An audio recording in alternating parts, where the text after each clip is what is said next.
What's going on, MCU fans? In today's video, we're going to be talking about the long-awaited series, The Falcon and Winter Soldier. Alright, but before we get into that, I need everybody to like, subscribe, and go ahead and tap that notification bell one time for your boy. I just want to make sure that everybody is fully aware of everything I drop, man. It's actually really easy. Alright, but without further ado, let's jump into this review.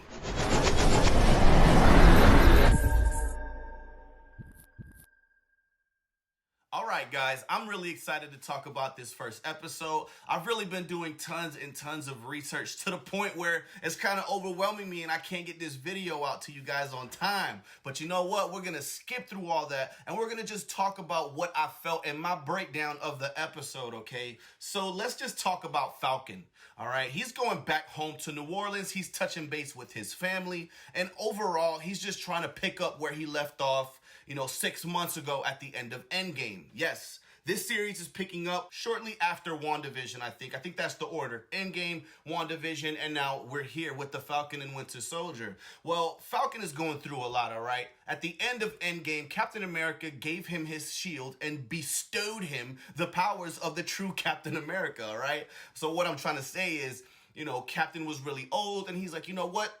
You're going to be the new Cap, man. Here's my shield, Falcon. And he didn't necessarily accept or decline the offer. He just, took the shield. But in this episode, we're definitely seeing a lot of weight on the Falcon's shoulders. And he's having to turn in the shield to, I don't know if it's sword or if it's shield or just some form of the military or the government, and the shield is going to go into a museum, like a memorial for Captain America. Now, they don't say what happened to Cap. There's like fan theories in the show where they say, oh, we heard that you and Bucky took him to the moon and he's kind of watching over us from up there. And I thought that was very funny because obviously everyone like in real life is wondering where Cap went. We want him to show up. I heard that Kevin Feige just denounced any rumor of Steve Rogers coming back, okay? So the Falcon is having to deal with all these problems, like I said, and overall, I just feel a lot of depression on him. He's trying to look good and he's trying to put on a good front for his family and be strong, but deep down, we could see that there's something wrong with him. And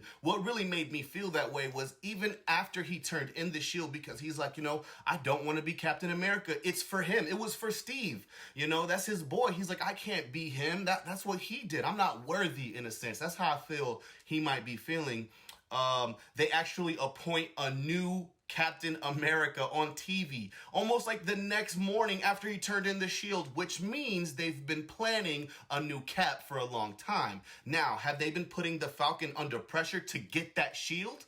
We're going to see, but we're going to find out who exactly the guy is. I've been doing a lot of research lately, and that person who is behind that goofy-ass smirk in that Captain America mask is actually John Walker, all right? And this guy plays both sides of the fence. He is a good guy, but for the most part, he is a bad guy. Now, what do I mean by that? Like, he's going to be in parades. He's going to be in commercials holding the shield, just being the symbol that America needs, right? But he's got some, bad plans going on the low that not everyone knows about. And ultimately, that new Cap is going to have to fight whoever Captain's gonna be. Hopefully it's Falcon. Like, come on, bro, step up. And just as I was getting super into the Falcon and his story, Bucky busts through this wall and we're immediately reminded that this is the Falcon and Winter Soldier. No cap, I forgot that there was gonna be the Winter Soldier. I just love the Falcon, man. But we get to see that the Winter Soldier, aka James Buchanan Barnes, is going through a lot on the inside, just like the Falcon is.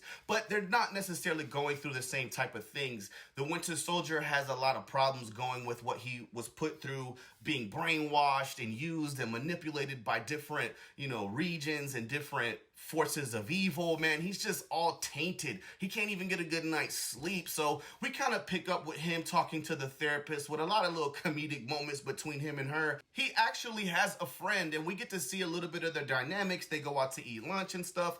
And during that conversation, during their meal, we find out that mentor has lost his son and he is hurting on the inside because he doesn't know how his son passed away. The authorities told him he was just in the wrong place at the wrong time. And that's when I realized, oh shoot, the person that was in the beginning of his dream sequence, That's his son. And unfortunately, it seems that this is really haunting him to the point that he has to have a list and he's first on it. So he's kind of mending things and going back in the past and fixing things that he might have messed up. And we just know that he's going to have a lot of character growth in this episode, the both of them, because ultimately they're both really going through a lot, all right? And we got to see them come together because there's going to be flag smashers. I mean, the bad guy from the Captain America movie was in this one.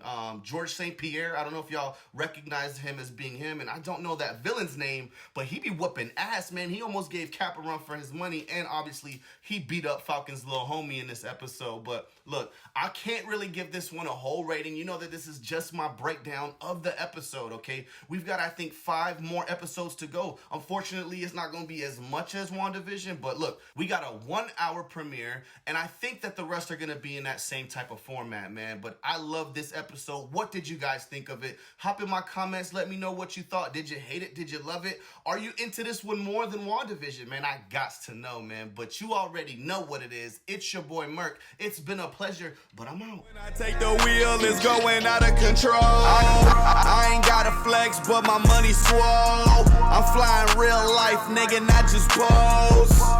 Hands down, I'm the man now. You better do your research before I air it out. I'm smoking on reefer and it's very loud.